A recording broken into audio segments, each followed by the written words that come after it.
Vamos a meditar en dos aspectos muy importantes de la iglesia, hermano.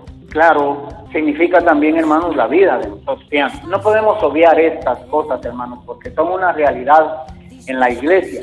Y me refiero, hermanos, a los aspectos santíficos, la convicción que el cristiano debe de tener, hermanos, que al final de cuentas es lo que vale, hermanos, lo que pesa, porque es la evidencia de lo que somos y hacia dónde vamos. Un pensador dijo: la auténtica conversión no se basa en los planes que el hombre tiene para Dios, sino en los planes que Dios tiene para el hombre. Porque uno, hermanos, se proyecta, piensa y realiza muchas cosas, pero muchas de las cosas que nosotros hacemos, hermanos, muchas veces no están acorde de la voluntad de Dios. Y por eso es que a veces, hermanos, no prosperan nuestros proyectos, nuestros pensamientos, y no llegamos más allá de lo que nuestros ojos ven, porque en realidad, hermanos, no está Dios de por medio. Pero en este caso específicamente yo les decía que vamos a ver aspectos salvíficos, hermanos. Por lo tanto, vamos a meditar en lo que es la salvación en sí,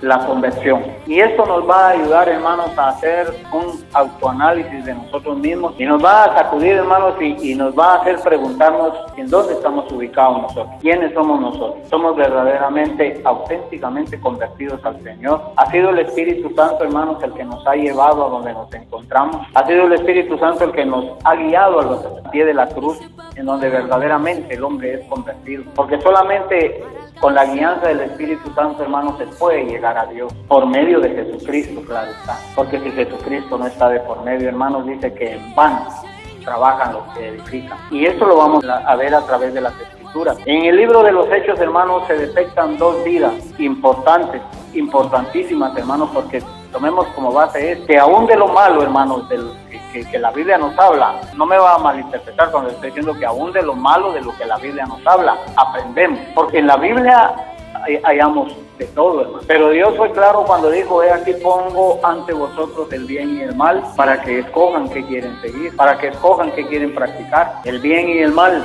Y pongo ante vosotros la bendición y la maldición. Esa va a ser la consecuencia de lo primero que hayamos escogido. El otro día yo les decía, hermanos, y esa es una gran verdad: el destino de nuestras vidas está en nuestras propias manos. Somos nosotros los que decidimos al fin a dónde queremos ir. Y también hay otra gran verdad, hermanos, de que al final el hombre no va a ser condenado por el propio pecado. Al final el hombre no va a ser condenado por lo malo que haya hecho, porque eso tiene solución. La sangre de Cristo, hermanos, pagó ese precio ya en la cruz del Calvario. Por lo tanto, el pecado no tiene ningún poder sobre la vida nuestra. Al final el hombre va a ser condenado, hermanos, simple y sencillamente por cerrar sus oídos y cerrar sus ojos ante el Señor, ante Cristo, y reconocerlo como el único y suficiente Salvador. Mas, sin embargo, hermanos, muchos han profesado fe y han levantado su mano y han dicho: yo acepto al Señor como mi Salvador. Pero he ahí, hermanos, por qué se habla de la conversión verdadera y la conversión falsa. Hay una conversión falsa, hermanos, y hay una conversión verdadera.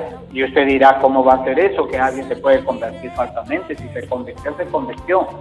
Pues va a ver que no, hermanos, porque así como existe la verdad, existe la falsedad también. Existe lo auténtico y existe lo falso. Y por eso es, hermanos, que es importantísimo que nosotros meditemos la palabra y nos analicemos nosotros mismos, para que nosotros, hermanos, no nos engañemos, porque a Dios no lo podemos engañar. Dios no puede ser burlado, dice la palabra.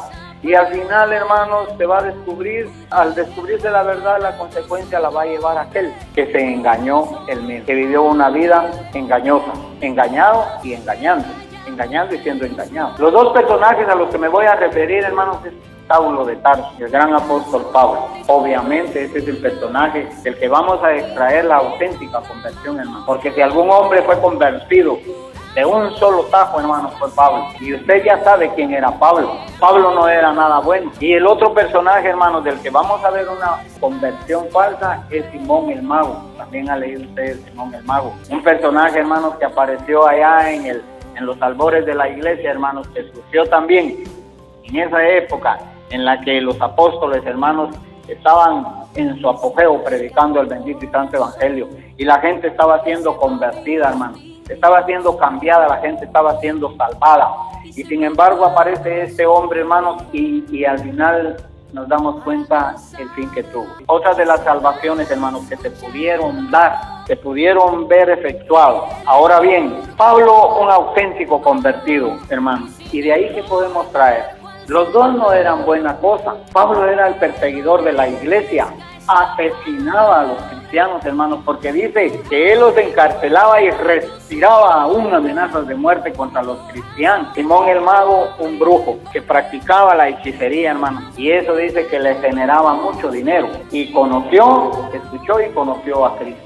Pero el hombre nunca se convirtió, hermano. Ahora bien, ¿qué podemos decir de esto, hermano? Que se convierte solamente aquella persona, hermanos, que no ha sido tan mala, que solamente aquel, hermanos, que está en una situación como le dijo el Señor a alguien en esa ocasión: cuán cerca estás del reino de los cielos, como que dice, estás a un paso de ser salvo. Solo da ese paso y entonces ya eres salvo. Si hablamos y meditamos bajo este punto de vista, hermanos, yo creo que si alguien estaba lejos de ser salvo era Pablo. Cualquiera lo hubiera maldecido o lo pudo ver maldecido en ese tiempo, hermano, y decir: este va a ir a parar al infierno por lo que está haciendo, y realmente él lo merecía. Pero como Dios no actúa como nosotros, hermanos, Dios realmente es justo, Dios realmente salva, perdona y salva, y puso los ojos en aquel hombre, hermanos, y lo convierte en gran precursor del evangelio para nosotros los gentiles. Y gracias a Pablo, hermanos, nosotros hoy en día tenemos esta Biblia en las manos. Gracias a él, hermanos, porque